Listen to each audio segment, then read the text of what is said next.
देखंतु वर्तमान भारत वर्ष जदि आपण देखिबे प्राय अर्धाधिकर अधिक राज्य आंचलिक दल द्वारा परिचालित होउचंती। आइदर से माने सरकार कोठी आसुचंती किबा परवर्ती अवस्था रे मुख्य विरोधी दल भूमिका निर्वाह करछंती, जहाँ यूपी, बिहार, वेस्ट बेंगल, तमिलनाडु, केरल, आंध्रा माने गणिले जदि आम हिसाब करवा गणी पारिबा नहीं आंचलिक दलर स्थिति। एवं ओडिशा रे मध्य सेया थिला। कोउठ ना कोउठी गोटे भल वार्ता बर्तमान भारत वर्ष को जाइए राजनीतिक वार्ता जे लोक परिवर्तन चाहूँगी, जोठी मल्टीपल अल्टरनेटिव अच्छी ता लोक चॉइस कर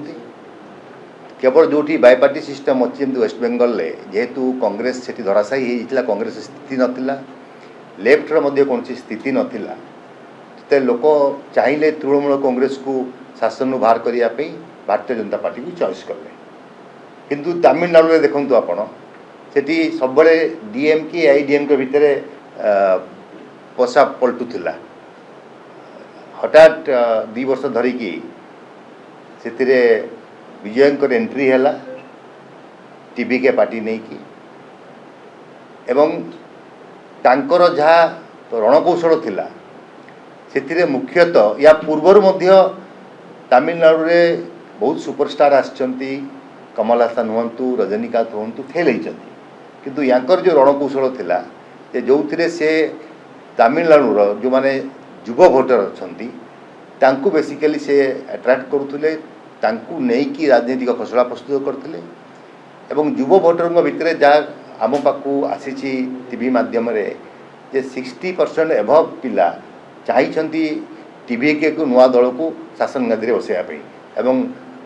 2 वर्षर गोटे दल तमिलनाडु परी एजुकेटेड जगार लोक आस्था लाभ कर बर्तमान सरकार गठन करने तेणु राजनीति सबू संभव अच्छी। ओडिशा रे बहुत वर्ष धरी विजु जनता दल एवं भारतीय जनता पार्टी एक 10 वर्ष मिलित सरकार रहिले। परवर्ती अवस्था रे मुख्य विरोधी भूमिका ग्रहण करुला भारतीय जनता पार्टी विजु जनता दल, जेहेतु एटी अन्य दल नथिले एवं कांग्रेस स्थिति तार हराई बसी से जगार लोक जो विजु जनता दल को प्रत्याख्यान कले, भारतीय जनता पार्टी को ग्रहण कले। किंतु तमिलनाडु गोटे संदेश देइछि जे समस्त स्पेस अच्छी संभावना अच्छी। सो ओडिशा जनता कांग्रेस निश्चित रूपे ओडिशा रे से दिगरे कार्य करिवो। ओडिया युवकंकर ओडिया लोक आस्थाभाजन नहीं प्रत्येक विषय लोक सहित सामिल हो निजक परखिया आग को जीव जे ओडिशा रे मध्य एक विकल्प संभावना हिसाब से ओडिशा जनता पार्टी को लोक ग्रहण करेंगे। तेणु संदेश कोटना कोटी निर्वाचन विभिन्न जगार विभिन्न प्रकार दिखाई ताकू आम सादे ग्रहण करुचु एवं गणतंत्र पद्धति रे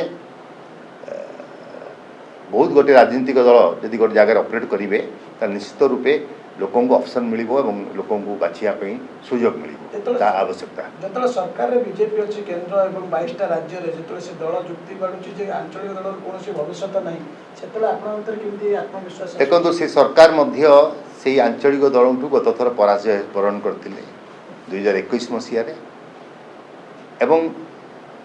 वेस्ट बेंगल वाला मध्य गोटे वार्ता देइछंती जहाँ साधारणतः ग्रहणीयता हुए जे गोटे दल बहुत दिन सरकार रहिले तार मोनोपोली हो जाए, तो ताकू परिवर्तन करार आवश्यकता अच्छी। सेठी अन्य दल नथिले भारतीय जनता पार्टी ताकू परिवर्तन कले, किंतु केरल जिते एलडीएफ पराजय वरण कला सेठी यूडीएफ पुणी शासन क्षमता को आसिला। तेणु आपण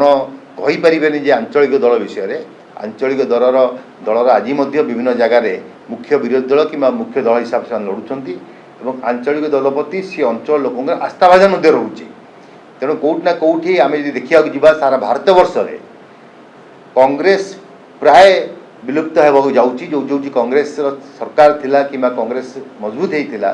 से कांग्रेस प्राय विलय हो जहाँ वेस्ट बेंगल घटी एवं आसाम रे मध्य कांग्रेस बहुत खराब फलाफल कर से जगार लोक विकल्प भाव में आंचलिक दल ग्रहण कर। ओडिशा आपनको जो ओडिशा जनता कांग्रेस लागुची लोकंक आगामी दिन में रास्ता आमे कहिचु आमे निष्ठापर भाव काम करूँ धीरे धीरे लोकों पाखक जाऊँ आमे लोकों समस्या सहित जड़ित होचु एवं समस्या को लेकिन स्वर उत्तोलन कराऊँच विभिन्न समय विभिन्न कार्यक्रम नहीं आज कटक सहर में क्षीरर दर वृद्धि को लेकिन राजरास्ता को आसचंती ओडिशा जनता कांग्रेस गतकाली कंटामांजी रे पानीर समस्या को लेकिन राजरास्ता को आसते आसंता काली आईन श्रृंखला को लेकिन आम कार्यक्रम रखीचे जदि आम कम ठीक से करूँ संगठन ठीक से करूँ निश्चित रूपे विकल्प भाव में लोक रास्ता भाजन लाभ करूँ। आज्ञा आ गोटे भिन्न प्रसंग जे आपन जो कथा को नहीं कि ओडिशा रे केंद्र रेल ओडिशा किंतु ओडिशा रे बर्तमान डिवीजन आंध्र को पड़ेला एवं आज केंद्र सरकार विधिबद्ध भाव में नोटिफिकेशन काढी देले गेजेट। दुर्भाग्यपूर्ण कथा जे डबल इंजिन सरकार एवं ओडिशा रे नूतन करी सरकार बीजेपी शासन को आसी से समय रे ओडिशा रु निर्वाचित होइतिबा राज्यसभा सांसद जे कि केंद्र रे मंत्री अछंती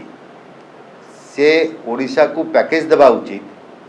किंतु तांकरी समय रे एवं बीजेपी सरकार समय रे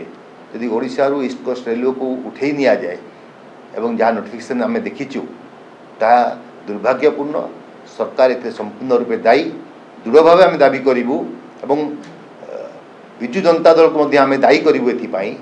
जे विजु जनता दल बीजेपी एमपी को पठे राज्यसभा को एवं परवर्ती अवस्था से सेठी मंत्री होते तेणु विजु जनता दल कर्तव्य होची सरकार को चाप सृष्टि करने जे एपरी घटना न घटू ईस्ट कोस्ट रेलवे को तार पूर्वावस्था से दि जाऊ ये नोटिफिकेशन जहाँ बाहर कैंसल करा जाऊ।